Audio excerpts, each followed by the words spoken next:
All right, it's hump day. It is good to see you. I'm Gio Benitez. It's Wednesday, August 5th. You've got questions. We've got answers. This is Searched, where we're breaking down what you're asking right now in real time. So let's get right to it on this Wednesday. Maya Ephraim's right here overseeing our online search trends. Maya, good to see you. What you got? Hi, Gio. Good to see you. Celebrity blogger Perez Hilton is trending heavily after authorities responded to his home following reports that he was live streaming acts of self-harm. Deputies safely de-escalated the situation and transported him to a local hospital. Online searches today are focused on his condition and latest updates. Turning to primary election results, Michigan and Missouri are both breakout races and trending heavily. In Missouri, Wesley Bell defeated incumbent Congresswoman Cori Bush. In Michigan, progressive leader Dr. Abdullah Sayed secured a major victory. Searches are also looking for results across Kansas and Wisconsin, but overall, there's a lot of interest in election analysis as people try to understand what this all means for the midterms.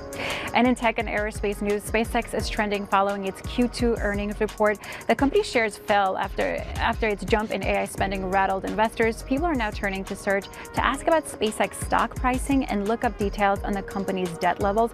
They're also asking about changes to Elon Musk's overall net worth as SpaceX valuation shifts. All right, a lot to cover, Maya. Thank you so much. We'll check in very, very soon. But let's dive a little deeper now into the story that you can't stop asking about. This is the top search story right now. Officials saying that Perez Hilton was hospitalized after live streaming self-harm. We've got our Roxy Diaz here following this story. Rox, this is just so very sad. And I got to say, I'm sorry to say that I woke up to this and I saw this video. I saw these images. They were very concerning, very disturbing. Tell us right now what we know, because a lot of people are searching about Perez Hilton's background, but they also want to know what happened here. Right, Gio. Well, you and I both grew up in a generation who knows the name Perez Hilton. His real name is Mario Lavanderia. Launched his gossip blog in 2004 and became the most powerful and most feared voice in Hollywood. He ripped his name off of Paris Hilton. He chronicled Britney Spears' hardest times. He's feuded with everyone from will.i.am to John Mayer and championing unknowns like Lady Gaga before the world even caught on to who Lady Gaga was. And they called him the most hated man in Hollywood. That was until 2010, when he publicly vowed to stop the bullying that made him famous, rebranding over the years as a podcaster and a single dad of 3, chasing redemption. Now, Tuesday night, just everything took a turn. The story turned. He was hospitalized after appearing to harm himself during a live stream, even telling his viewers who joined that he was attempting to take his life. The Miami-Dade Sheriff's Police Office confirmed that he was safely recovered and taken to a local hospital. And listen, there's a reason why we're not describing what's in the video, because it is very disturbing. We're just going to leave it there. But we are, of course, thinking about Perez. We are thinking about his family. What do we know about his condition right now? Is he okay? Well, we know that right now we've first heard from Perez's camp in a statement that was posted on his website. His team and his family confirmed that he is receiving medical care, and he thanked the fans, and they thanked the fans for the overwhelming outpouring love, support, and prayers. There are no specifics on his conditions. Nothing has been released yet, and his management says that they have no additional confirmed information to share. The family does ask that his privacy and theirs be respected, promising updates if they can and when they can. But for now, they're just focused on exactly where it should be, and that's on his well-being. That's exactly where it should be. People, though, are very concerned because one of the more troubling parts of the story is that he's a father, right? And he has children, and they're asking about his children. Do we know where they are, and are they okay? So the most important thing to know is that the kids are safe. Perez is a single father of 3 children. They were all born via surrogacy. They moved in with him and his mom to Miami just this summer. Authorities confirmed Perez was alone in the home during the incident, and the children were not present during the crisis moment. And when the crisis teams responded, there were licensed mental health professionals that were on the scene supporting him and the family at the time. And of course, I do want to add that if you know someone or you yourself are struggling with anything, you can always text 988, and that's the Suicide and Crisis Lifeline. It's available anytime for anyone out there. That's right, 24/7 at any time. You are not alone. Call that number. Text that number as well. Roxy Diaz, thank you so much. Appreciate it. All right, let's get to the other big story here. The big night in Michigan. Our Stephen Portnoy is going to break down the primary election results, and there are so many to break down. Stephen, it is good to see you. So top of mind right now is, of course, Abdul El Sayed. What a night for him. He won the Senate Democratic primary there in Michigan. people want to know more about him specifically, and specifically they want to know, is he a democratic socialist? You know, he calls himself a capitalist. He says he's not a socialist, but he's certainly a progressive, and he's been backed by people who are prominent democratic socialists. Abdul al-Sayed is a 41-year-old son of Egyptian immigrants who is a doctor. He is a former Rhodes Scholar. He studied medicine at Columbia. He's never actually practiced medicine, though. He's served in health policy as the director of health for Wayne County, Michigan. That's the county that includes Detroit. He's never served in elective office before, but he ran unsuccessfully for governor in 2018. And last night, he beat his Democratic opponent in the Michigan Senate Democratic primary. The opponent was Congresswoman Haley Stevens, who had the backing of the Democratic establishment and enormous financial backing from supporters of Israel. The race was projected by news organizations this morning, with Abdul al-Sayed leading Haley Stevens by about a percentage point. Republican Mike Rogers is also a top search right now. Well, he's the Republican nominee, and he won the Republican primary yesterday. Mike Rogers, this is his second bid for the Senate. He ran in 2024 unsuccessfully. He narrowly lost to Alyssa Slotkin by about 19,000 votes, or less than half a percentage point. He's running again, hopeful that he can defeat Abdul al-Sayed. Mike Rogers served 7 terms in the House from 2001 to 2015. Towards the end of that time, he was chair of the House Intelligence Committee. Republicans aim to flip that Senate seat in a state that Donald Trump won twice. Trump won Michigan in 2016 and again in 2024. But statewide, Republicans have had a difficult time winning in Michigan. In fact, no Senate candidate has won in Michigan on the Republican side since 1994, and that's why Rogers really is hoping he can pull it off this time. When it comes to Michigan's elections, we're seeing Kalshi and Poly market trend. Why? Well, I don't really know why, Gio, to be honest with you. My guess, and I think it's a pretty good guess, is people are betting on electoral outcomes.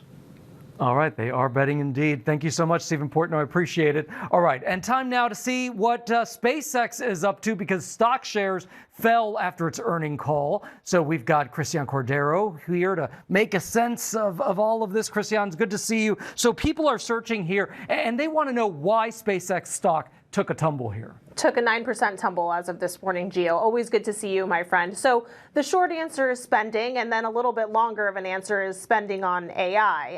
And this is something that CEO Elon Musk has really doubled down on. As we know, all of these major tech companies, SpaceX included, has been trying to lead the frontier of what will become the generative AI revolution, so to speak. Everything that we've seen right now is kind of small potatoes to what we expect in the somewhat near future. And so that's a really big part of it. But then also, Gio, it's worth noting that when SpaceX went public earlier this summer, really in June, a lot of people kind of guessed that it was overvalued to begin with. So it's not entirely surprising that we're seeing what we are, but the numbers are shocking when you look at the billions of dollars. Christian, tell us about the AI company that SpaceX bought. Yeah, so it's a coding company called Cursor, and that is kind of what I was alluding to, where Elon Musk is, he saw this as an investment, spent about $60 billion on it and in stock, and is trying to kind of lead this as the company's revolution, so to speak. And so investing a whole lot of cash in making this a competitive AI, competitive in the sense that it would, put itself up against the Metas and the open AIs of the world. People are very curious about this, and they're actually searching about debt that SpaceX may or may not have. What do we know? In the first 6 months of the year, according to the earnings report, SpaceX had a net loss of about $2 billion.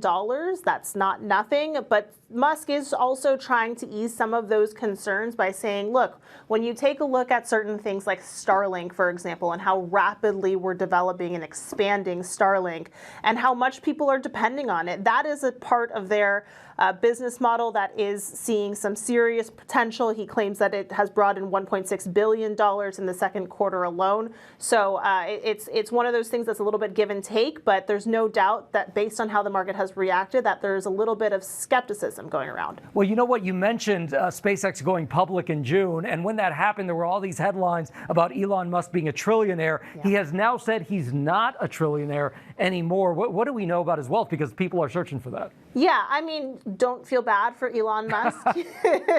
His net worth, Forbes is reporting reporting kind of a minute-to-minute update, so to speak, $697 billion.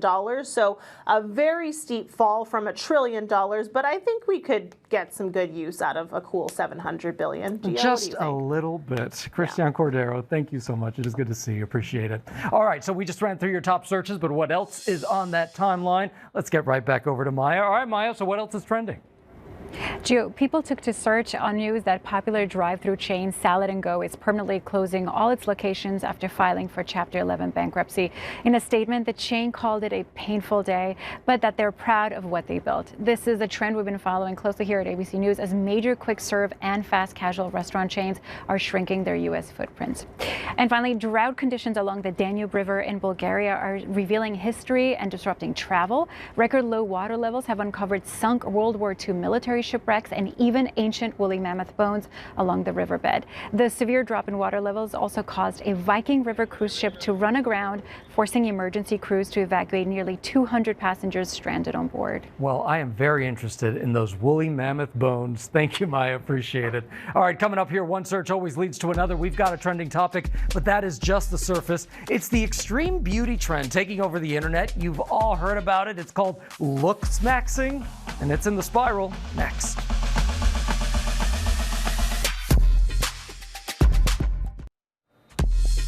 Welcome back to Search. Today's top searches are only part of the story. A simple scroll can sometimes take you down that deep rabbit hole. It's time now for the spiral.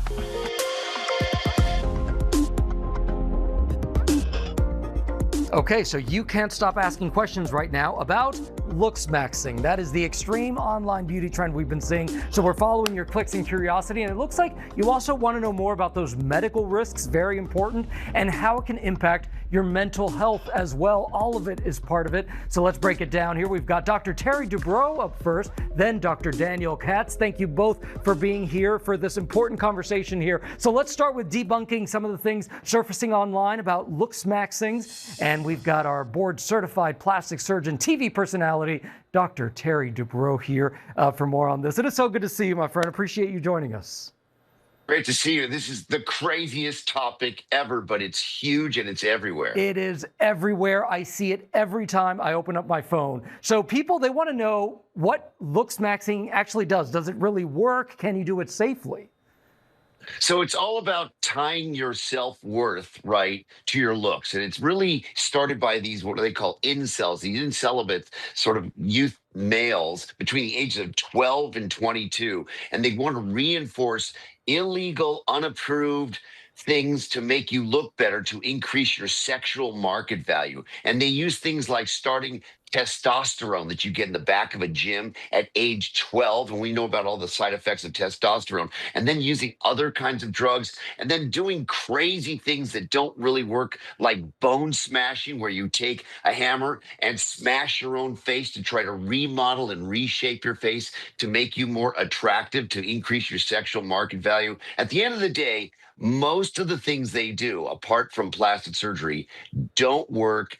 Don't try them, and it's just really bad DIY home advice. Yeah, I mean, I can't believe that people are trying this, and you've left me in shock talking about 12-year-olds getting testosterone therapy. My goodness, don't do that.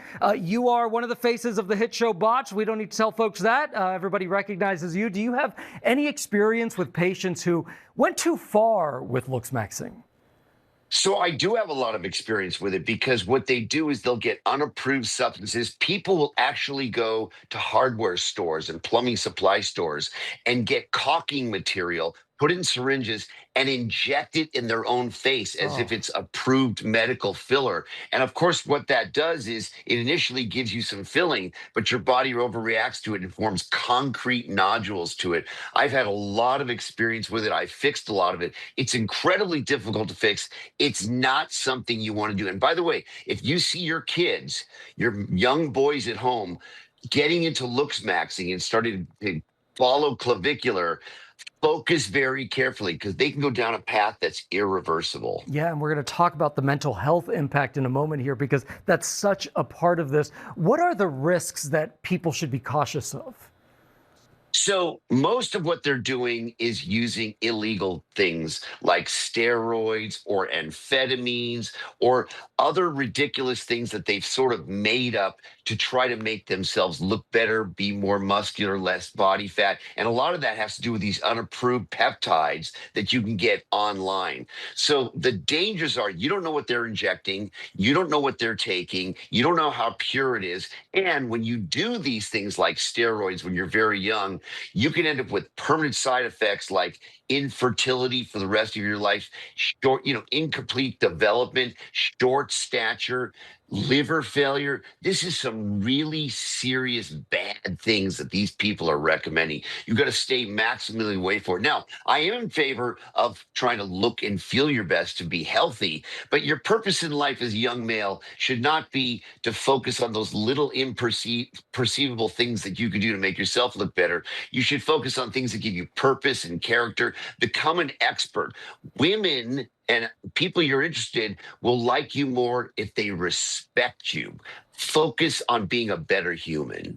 Absolutely. A better human, no doubt about it. Can we talk for a second about peptides? I know, Doctor, they used to talk a lot about GLP-1s. Those are different. Those are regulated in a different way. We're talking a lot about these that a lot of people are, quite frankly, ordering from China. It's really true. There's two types of peptides. As you mentioned, there's the GLP-1s that are approved, growth hormone, insulin. Those are FDA-approved peptides. They're all tested. Then there's the unapproved ones that millions of people are using. Some of them are very effective. The problem is they're not allowed to be prescribed by doctors. So people are getting them in the black market, the gray market. Most of them are coming from China. Okay, you don't know what's in them. You inject them and you think you're getting this pure product like BPC 157 and TV 500, and you think it's going to help you, but it can induce tumor growth. You can have an anaphylactic reaction to it. And some people are ending up in the intensive care unit by using these. And that is such a warning. Thank you so much for giving us all of that information, Dr. Terry Dubrow. Appreciate it. Thank you. Thank you. So let's turn now to clinical psychologist Dr. Daniel Katz, because we've been talking about the mental health side of this. So Dr. Katz, good to see you. So what's top of mind for you when you're thinking about this looks maxing craze and the impact it can have on people's mental health and image? Yeah, like the doctor was just saying, it can be a really tough thing. I think there's, of course, a line between who doesn't want to look better, who doesn't want to improve their appearance, right? But when it crosses a line to complete obsession, where someone starts basing their entire self-worth around how they look, it can really do damage. It can do damage to self-esteem. It can do damage to relationships. Yeah, it can do a lot of damage. Yeah, absolutely. Some influencers have claimed that looks maxing is about building confidence. Are there any positive benefits to this lifestyle that you recognize as a clinical psychologist? There's certainly positive benefits of exercising in a healthy way, right? Of taking care of yourself, of having skincare routines, right? That kind of thing is helpful and healthy. The concern is when it becomes a complete obsession.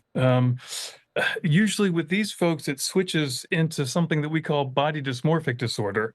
And once that happens, it kind of takes over someone's life. And I would say it's the opposite of giving someone confidence.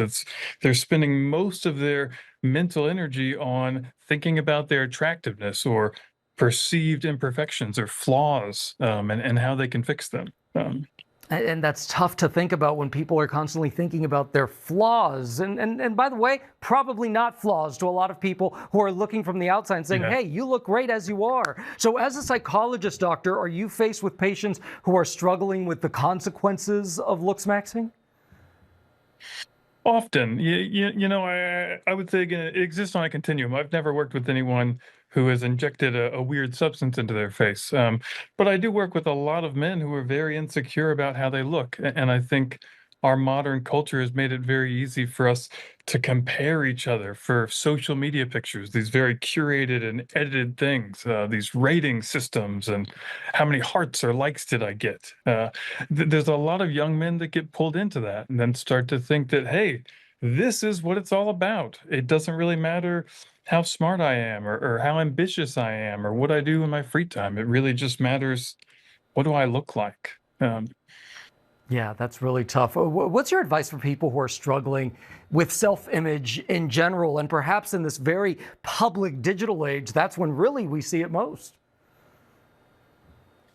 Yeah, I would say that's a tough one. The best advice I can give is, if this is really a problem for you, please seek professional help. We have some very good evidence-based treatments around this kind of thing. The last time I checked the studies, I think 72% of people respond well to treatment. So get with a licensed mental health professional, not a random influencer or coach or someone online. Get with a licensed mental health professional, and we can really help, because this is treatable. And I would love to help people get back to loving themselves, appreciating themselves, and just, yeah, focusing on who they are rather than just what they look like. And I'll just add that the reason why you can't answer that question is, quite frankly, because this is not a one-size-fits-all sort of thing. You really do need to get that individual attention by a licensed doctor. Thank you so much, Dr. Daniel Katz. We appreciate it. Thank you. Thank you. All right, still ahead. It might be at the top of your feed, but what's the vibe? We've got your top pop culture and entertainment searches with Roxy Diaz, including Cardi B's latest money move. Have you heard that new song? Woo! Vibe check is next.